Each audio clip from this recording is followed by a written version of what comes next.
ओम नमो नारायण।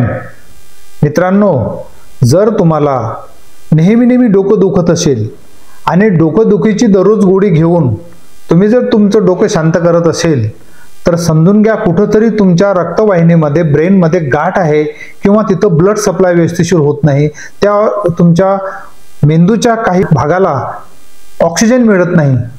अशा वेळेस नुसतं गोळ्या घेऊन तुम्ही फक्त मला वेळ नाही डॉक्टरकडे जायसाठी वगैरे असं बोलून तुम्ही त्या गोष्टीला टाळू नका। मित्रांनो, तुम्ही त्याचं फोन उचलून त्वरित मला फोनवर तुम्ही अपॉइंटमेंट घ्या आणि आपल्या रोगाबद्दल माहिती घ्या। पॅरालाइज झाल्यानंतर फार कठीण होतं नंतर त्याला कव्हर करणं, म्हणून आधीच तुम्ही त्याचे प्रिकॉशन्स घ्या। डोकंदुखी ही बिमारी पॅरालाइजचं लक्षण आहे।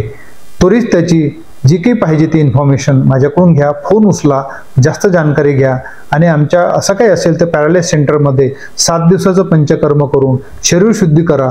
परंतु पॅरालिसिस हा छुपा आणि आधुनिक आजार असल्यामुळं ह्या धकाधकीच्या जीवनामध्ये त्यावर पाहिजे तो आमच्याकडून सल्ला घ्या। ओम नमो नारायण।